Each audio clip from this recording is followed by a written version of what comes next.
Hi, I would like to share with you this scripture is from First Corinthians chapter 7, starting with verse 1. Now concerning the things whereof you wrote unto me, it is good for a man not to touch a woman. Nevertheless, to avoid fornication, let every man have his own wife, and let every woman have her own husband. Let the husband render unto the wife due benevolence, and likewise also the wife unto the husband. The wife has not power of her own body, but husband. And likewise also the husband has not power of his own body, but the wife. Defraud you not one the other, except it be with consent for a time, that you may give yourselves to fasting and prayer, and come together again, that Satan tempt you not for your incontinency. But I speak this by permission, and not by commandment. For I would that all men were even as I myself. But every man has his proper gift of God, one after this manner, another after that. Now, those scriptures right there are basically part of Paul's talking about marriage, but that that yeah, yes, it's good for a man not to have sexual relations with a woman outside of marriage. However, to avoid sexual immorality or fornication, man is to have his, his own wife, and a woman's to have her own husband, and these and the two are to not deprive each other of their conjugal rights. Their that they that the husband is to render unto his wife due benevolence, and wife unto the husband. And here's the part. Here's the part that I want to bring up. Verse 4, that wife has not power of her own body, but the husband, and likewise also the husband has not power of his own body, but the wife. I mean, there there there are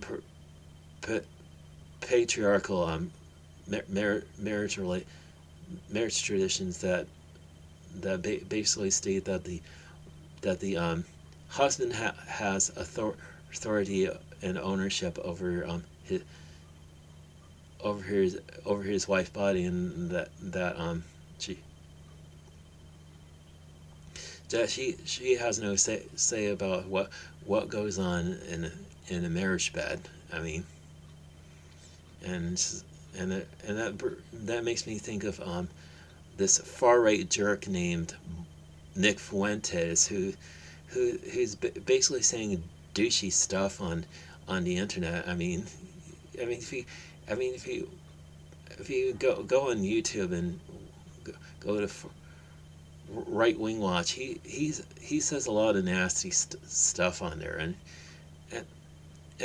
and there's this tweet he's had posted right after Donald Trump's when winning the election, and basically saying, "Your body, my choice." I mean, basically exerting his right over a woman's body, and just is yeah. It pay, I mean, there's patriarchal rules there, basically saying that woman has no right to her own body, but but husband or man has full rights over a woman's body. However, according to the scripture verse, First Corinthians chapter 7 verse 4, it's interesting that the husband himself author- has no authority over his own body, but the wife does. I mean, it's like it's like th- this is talk about mutuality. I mean, in a relationship between both the husband and the wife, and we see in verse verse 5 is saying, defraud you not one the other, except it be with consent for a time, that you may give yourselves to fasting and prayer. I mean, wives and husbands are not to deprive each other of their of their conjugal needs, unless it's for a time and by consent, so that they may give themselves over to fasting and prayer. Because there will be times when when when Christian couples will be called to fasting and prayer, and they'll have to deprive themselves for a time and by consent, so they can give themselves over to fasting and prayer.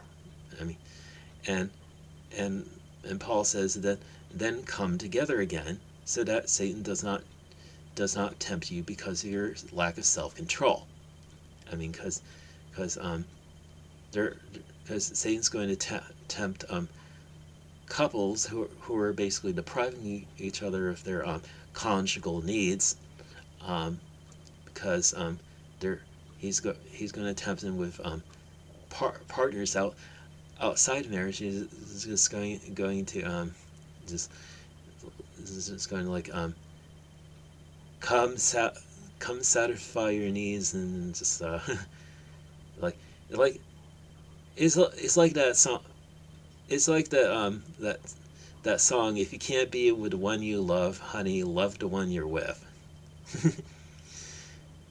I mean, except except for Christians, you can't love the one you're with. You have to love the Lord your God, and above all things, and above all else. And pretty much above anyone else.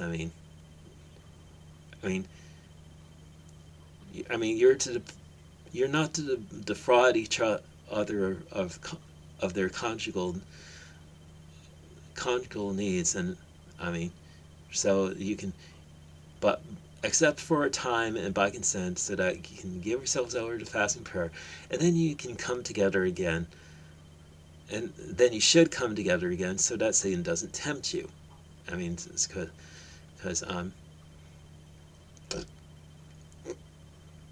we're going to be tempted in areas of like the flesh and stuff. So just something that Paul points out, because there's couples that they're going to be dealing with having their needs deprived for a time, and it's like it's like being without a partner for a time is going to tempt them in areas where they may not have any control over. So I know, why am I talking about this to single people? Well, because when you get married, you're gonna have to you're gonna have to deal with this. Because because if you're if you're going to be the person who says, "I own your body, woman," and then that woman has the right to say, "Well, I own your body too, husband."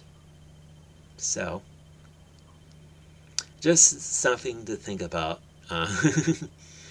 And I'm gonna leave this subject for today.